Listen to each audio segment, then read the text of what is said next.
హరి ఓం. శ్రీ గురుభ్యో నమ. వ్యాస విరచిత సంస్కృత మహాభారతంలో ఆది పర్వంలో మనం 166వ అధ్యాయం చెప్పుకుంటున్నాం. ఇందులో భీమసేనుడు హిడింబాసురుణ్ణి సంహరించడం అనేటువంటిది వ్యాసుల వారు వర్ణిస్తున్నారు. ముందుగా దైవ ప్రార్థన చేసుకుని ప్రారంభిద్దాం. ఓం శుక్లాంబరధరం విష్ణుం శశివర్ణం చతుర్భుజం ప్రసన్నవదనం ధ్యాయేత్ సర్వవిఘ్నోపశాంతయే. వ్యాసం వసిష్ఠనప్తారం శక్తేః పౌత్రమకల్మషం పరాశరాత్మజం వందే సుకతాతం తపోనిధిం. వ్యాసాయ విష్ణురూపాయ వ్యాసరూపాయ విష్ణవే నమో వై బ్రహ్మనిధయే వాసిష్ఠాయ నమో నమః. నారాయణం నమస్కృత్య నరం చైవ నరోత్తమం దేవీం సరస్వతీం వ్యాసం తతో జయముదీరయే.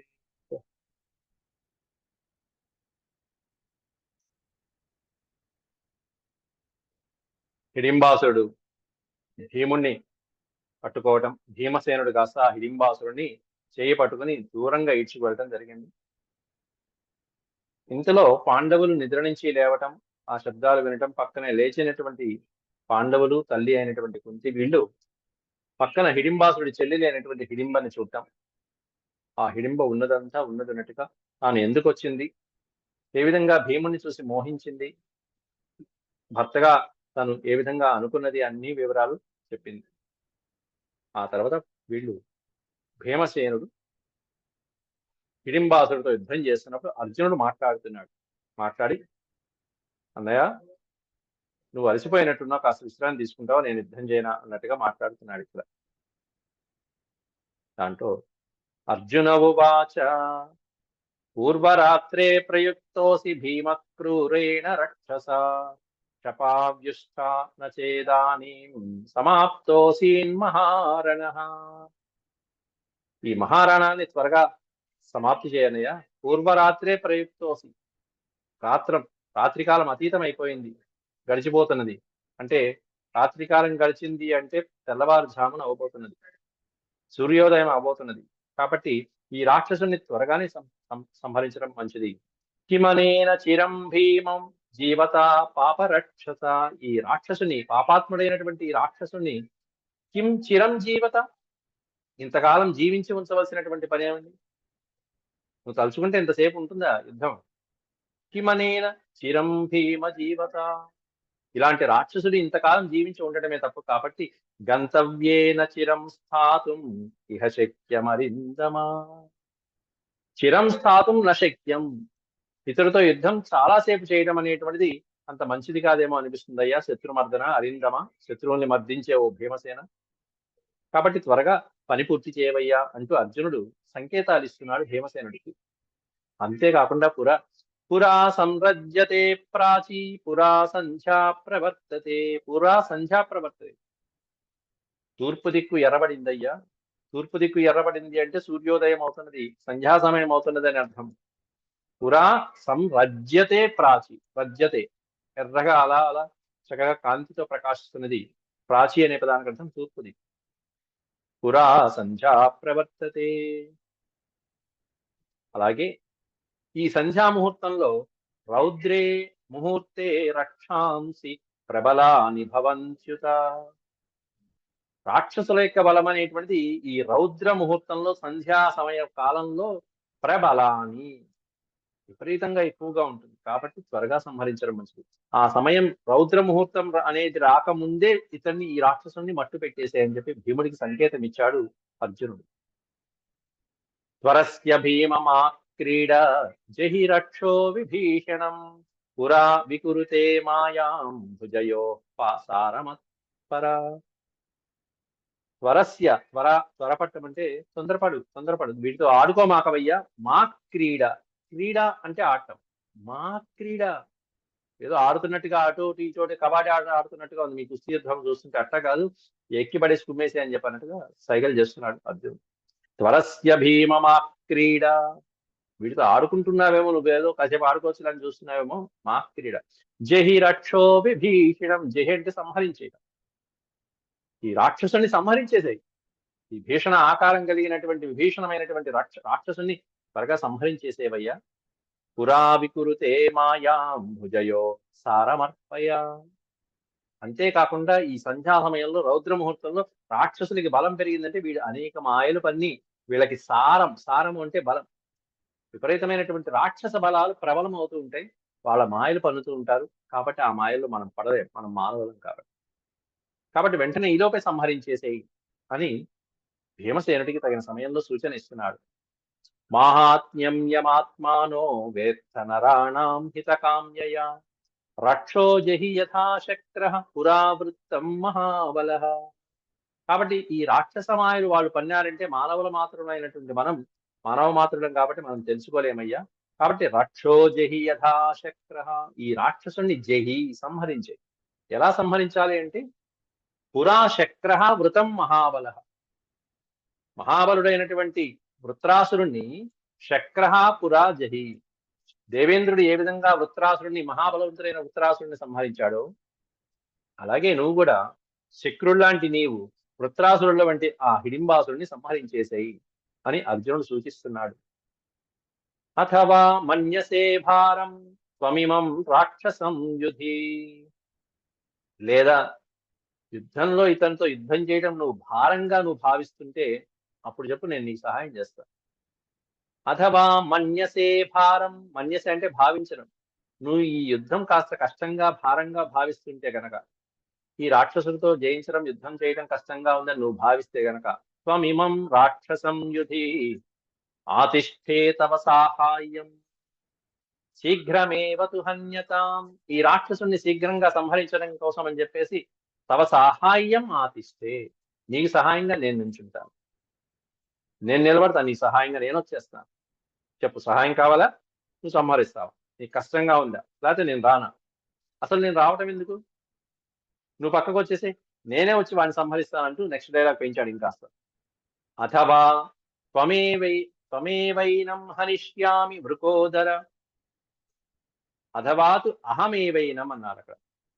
అథవాత్వహమైన, అహం ప్లస్ ఏవ ఏనం, ఏనం అంటే ఇతడిని, అహమేవ హనిష్యామి, నేనే సంహరిస్తాను. అర్జునుడు అంతటి వాడి చెప్తున్నాడు, అహమేవ హనిష్యామి వృకోదర కృతకర్మా పరిశ్రాంతః సాధు తావదుపారమా. కృతకర్మా పరిశ్రాంతః, ఇంతవరకు నువ్వు చేసినటువంటి యుద్ధంతో పరిశ్రాంతః, బాగా అలిసిపోయినట్టున్నావు. సాధు పరిశ్రాంతః, కాబట్టి నువ్వు కాస్త విశ్రాంతి తీసుకోవడానికి పక్కకెళ్తే నేను వీడిని విపరీతంగా మీదపడి కుమ్మేస్తాను, అంతే, యుద్ధం చేసి వీడిని సంహరించేస్తాను. అథవాత్వహమేవైనం హనిష్యామి వృకోదర అంటున్నాడు. ఓ వృకోదర, ఓ భీమసేన, నేనే సంహరిస్తాను, నువ్వు బాగా అలసటతో ఉన్నావు, అలసిపోయి ఉన్నావు, విశ్రాంతి తీసుకోవయ్యా అంటూ అర్జునుడు ముందుకు వస్తున్నాడు. ఎప్పుడైతే అర్జునుడు ఆ విధంగా అన్నాడో దాంతో భీమసేనుడికి కోపం వచ్చింది. అర్జునేనైవ ముక్తస్తు భీమో రోషాజ్వలన్నివ బలమాహారయామాస యద్వాయోర్జగతః క్షయే. అర్జునుడు ఆ విధంగా అనేటప్పటికి భీముడు రోషాజ్వలన్నివ, విపరీతమైనటువంటి ఉక్రోషంతో, రోషంతో, క్రోధంతో తనకున్నటువంటి బలాన్నంతా ప్రదర్శించాట. ఎంతటి బలాన్ని ప్రదర్శించాడో వ్యాసుడు వారు అక్కడ చెప్పాడు. బలం ఆహారయామాస, బలాన్ని ఆహ్వానించాడు తన లోపలికి. ఎట్లాంటి బలాన్ని ఆహ్వానించాడంటే యద్వాయో జగత క్షయే, జగత్తులన్నీ క్షయమయ్యే సమయంలో, అంటే ప్రళయకాలంలో జగత్తుల్ని నాశనం చేయటం కోసం వాయువులు, ఎటువంటి వాయువులైతే వస్తాయో అటువంటి వాయువుల్ని తనలో లీనం చేసుకున్నాడు ఒక్కసారిగా భీమసేనుడు.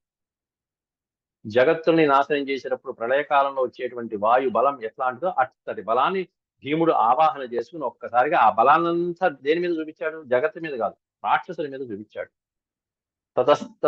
తతస్తస్యాంబుదాభస్య భీమో రోషాత్తు రక్షసః. తస్య అంబుదాభస్య భీమో రోషాత్తు రక్షసః. తతస్తస్యాంబుదాభస్య భీమో రోషాత్తు రక్షసః ఆక్షిప్యాభ్రామయద్దేహం చూర్ణం శతగుణం తదా. ఆక్షిప్య అభ్రమద్దేహం అన్నాడు. రాక్షసుడి యొక్క దేహాన్ని పైకెత్తి ఒక్కసారిగా పైకెత్తి గిర గిర గిర గిర గిర తిప్పి తూర్ణం శతగుణం తదా 100 సార్లు ఆ తిప్పి తిప్పి తిప్పి వేసి నేలకి స్టాక్ అని కొట్టాడు భూమి మీద. అట్లా కొట్టేటప్పటికి ఇతి చోవాచ సంక్రుద్ధో భ్రామయన్ రాక్షసీం తను భీమసేనో మహాబాహు అభిగర్జన్ ముహుర్ముహు. ఆ భీముడు పడేసిన దెబ్బలకి ఆ దెబ్బకి అసలు ఒక్కసారిగా మహాబాహు అయినటువంటి ఆ రాక్షసుడు విపరీతమైనటువంటి భీంకరాలు చేశాడు, భయంకరమైన ఆర్తనాదాలు చేశాడు. ఓ పక్కన భీమసేనుడు ఆనందంతో ముహుర్ముహు మాటి మాటికి గర్జిస్తూ, ఎందుకంటే ఆనంద తాండవం చేస్తున్నటువంటి అద్భుతమైనటువంటి వాయువేగాన్ని పుంజుకున్నాడు ఆ భీమసేనుడు. మహాబాహు అయినటువంటి భీమసేనుడి యొక్క గర్జనలకి అడవంతా దద్దరిల్లిపోతుంది. ఇతి చోవాచ సంక్రుద్ధ, కోపించినటువంటి భీమసేనుడి గర్జనకి ఒక్కసారి అంతా భీమసేనుడు అంటున్నాడు ఆ రాక్షసుడితో, నరమాంసైర్వృధా పుష్ఠో వృధా వృద్ధో వృధా మతి. ఓ రాక్షసుడా, నువ్వు తిన్నటువంటి నరమాంసాలు, నీ బలము, నీ పుష్టి, పుష్టి అంటే బలపరాక్రమాలు, నీ బుద్ధి, నీ వయస్సు, ఇవన్నీ వృధా, వేస్ట్, ఎందుకు పనికి రాకుండా పోతాయి నేటితో. ఇప్పటిదాకా బాగా దేహాన్ని పెంచావు కదా తిని తిని తిని తిని, ఆ పుష్టి, ఆ బలము, నీ బుద్ధి, ఇవన్నీ నేటితో వృధా, అంటే నువ్వు చావబోతుంది. వృధా మరణమర్హస్త్వం వృధాద్య న భవిష్యసి. నేటితో నువ్వు చావబోతున్నావు. ఇప్పటిదాకా నువ్వు పెంచిన కండలు, ఈ ఆకారాలు, ఇవన్నీ కూడా వృధా అవ్వబోతున్నాయి. వృధా అద్య న భవిష్యసి. క్షేమమద్య కరిష్యామి యదా యథా వనమకంటకం. వనం అకంటకం. అకంటకము అంటే ముళ్ళు, ఆటంకాలు లేనటువంటి వనంగా చక్కగా సుందరంగా తీర్చిదిద్దుతాను నేను ఈ వనాన్ని. అద్య కరిష్యామి, ఈ రోజు ఈ వనానికి క్షేమాన్ని చేయబోతున్నాను నేను. ఎటువంటి అవరోధాలు, అవాంతరాలు, నీలాంటి రాక్షస బెడద లేకు నీ వనంగా నేను తీర్చిదిద్దబోతున్నానయ్యా. న పునర్మానుషాన్ హత్వా భక్షయిష్యసి రాక్షస. ఓ రాక్షస, మళ్ళీ మానవ మాతృల్ని భక్షించడానికి వీలు లేకుండా చేస్తాను ఈరోజు. నా పునః మానుషాన్ హత్వా. హత్వ అంటే మానవుణ్ణి చంపి సంహరించి తినేటువంటి అవకాశం లేకుండా నిన్ను చేస్తాను నేను అంటూ భీమసేనుడు ఆ మాట పలికి ఇక ఆ రాక్షసుడి మీద విరుచుకుపడుతున్నాడు. ఇత్యుక్త్వా భీమసేనస్త్వం తం నిష్పిష్య ధరణీతలే బాహుభ్యాం అవపీడ్యాసు పశుమారమమారయత్. నిష్పిష్య ధరణీతలే, భూమి మీద ఎత్తి కొడుతున్నాడు, పైకి లేపుతున్నాడు, లేపి తన బాహువుల మధ్యలో ఎలా ఉంటున్నాడు, పశుమారమమారయత్, ఒక పశువుని చంపినట్టుగా పిండి పొడి పొడి చేసి, బాహుభ్యాం అవపీడ్యాసు, తన బాహుబంధాలలో మొత్తం పీడించి మర్దించి ఒక పశువుని బలమైనటువంటి భుజాలతో చంపినట్టుగా చంపుతున్నాడు భీమసేనుడు. సమార్యమాణో భీమేన ననాద విపులం స్వనం. భీముడి యొక్క భుజబలాల మధ్య ఇరుక్కుపోయినటువంటి ఆ రాక్షసుడు ననాద విపులం స్వనం. స్వనము అంటే శబ్దం. విపరీతమైనటువంటి శబ్దాన్ని ఆ అరణ్యంలో భీంకరించేట్టుగా శబ్దాలు చేస్తున్నాడు. ఆ నాదాలు ఎట్లా ఉన్నాయంటే, పూరయస్తద్వనం సర్వం జలార్ద్రే ఇవ దుందుభిః. వనం మొత్తం మీద, అరణ్యం అంతా కూడా ఆ నాదము మొత్తం అంతా ఎకో సౌండ్ లాగా అలా రీసౌండ్ ఇస్తూ, జలార్ద్రే ఇవ దుందుభిః, నీటితో తడిసినటువంటి దుందుబుల యొక్క మూత ఎలా వస్తుందో, దుందుబుల పైన చర్మంతో, దాంతో నీటితో తడిసినప్పుడు ఇంకో శబ్దం మారిపోతుంది. జలార్ద్ర ఇవ దుందుభిః, బాగా ఎండి చక్కగా ఉంటే శబ్దం అద్భుతంగా ఉంటుంది. జలార్ద్రంతో ఉన్నది అంటే దాని అర్థం ఇక అవసాన దశకు వచ్చింది అని అర్థం. జలార్ద్ర ఇవ దుందుభిః స్వనః ఇవ అని అలా ఉన్నదయ్యా. దుందుబులు మోత ఎలా ఉందంటే, నీటితో తడిసిన దుందుబులు ఎలా ఉంటాయో అలా వీడి శబ్దాలు అలా ఉన్నాయి. అంటే మరణ అవసాన దశకు వచ్చినటువంటి రాక్షసుడి యొక్క శబ్దాలు అలా ఉన్నాయి.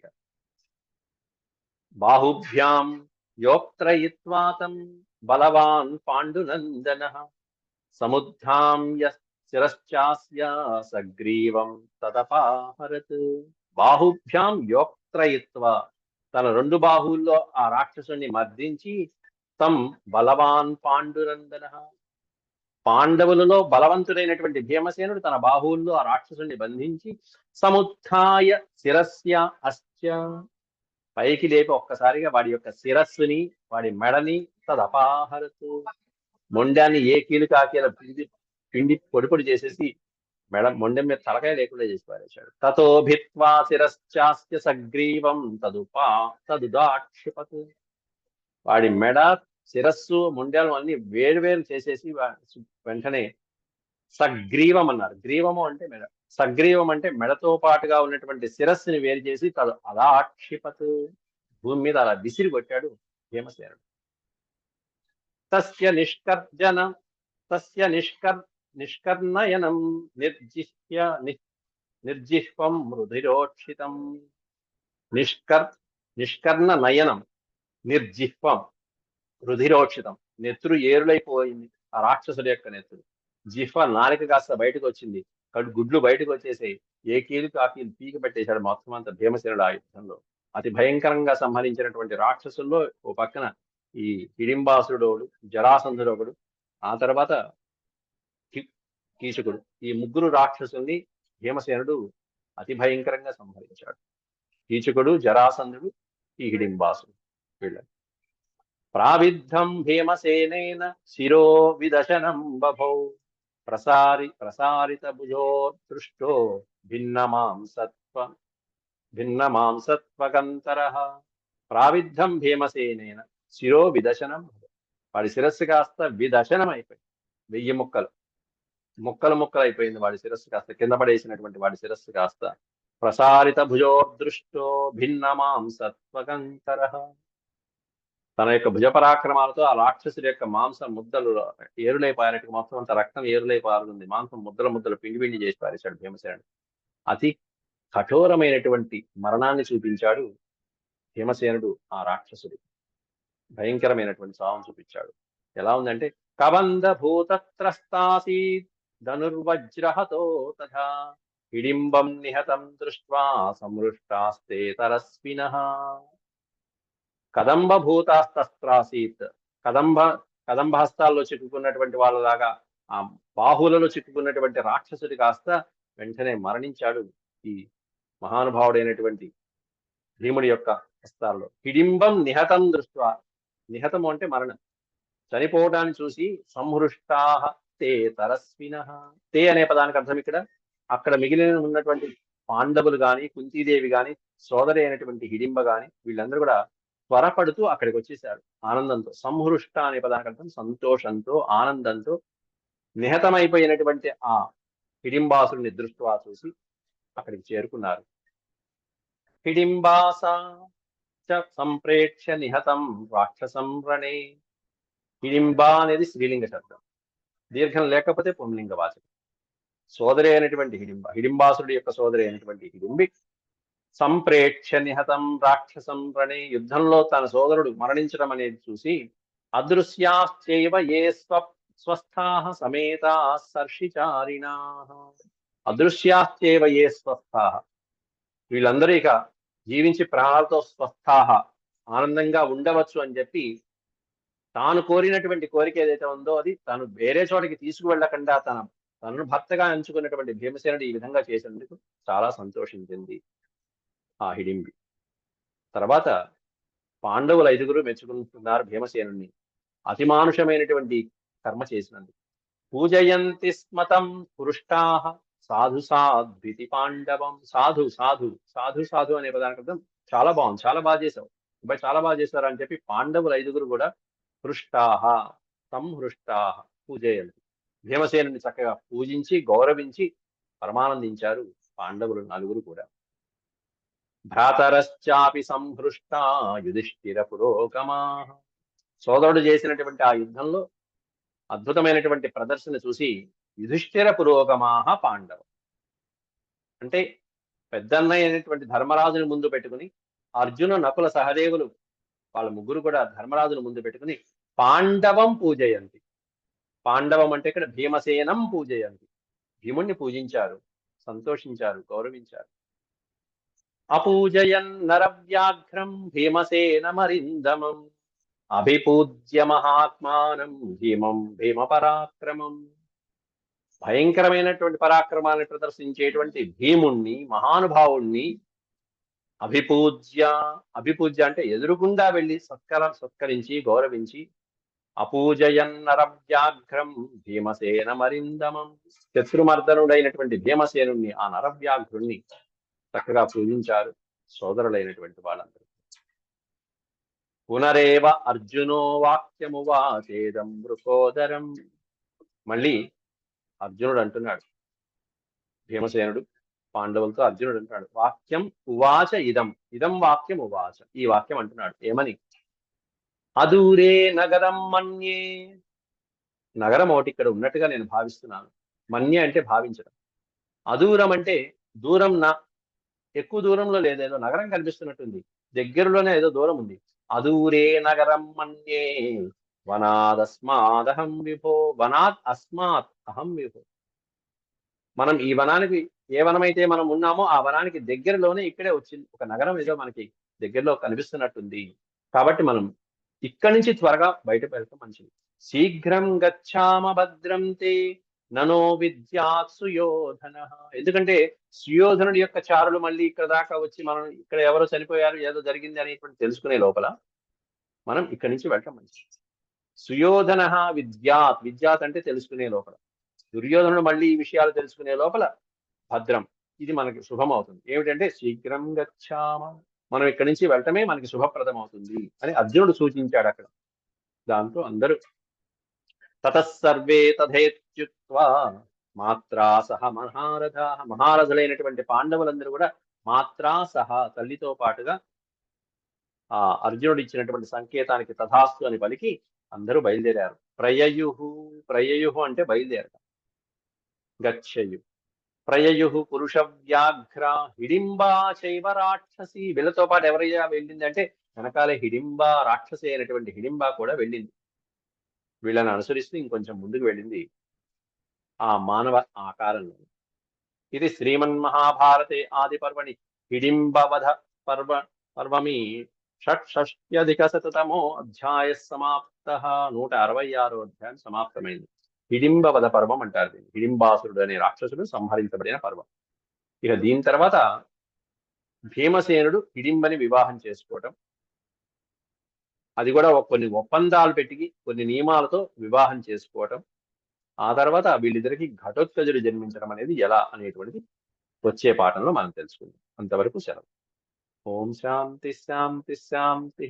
యదక్షరపద భ్రష్టం మాత్రాహీనం చ యద్భవేత్ తత్సర్వం క్షమ్యతాం దేవనారాయణ నమోస్తే. సర్వం శ్రీకృష్ణార్పణమస్తు. ఓం నమో భగవతే వాసుదేవాయ.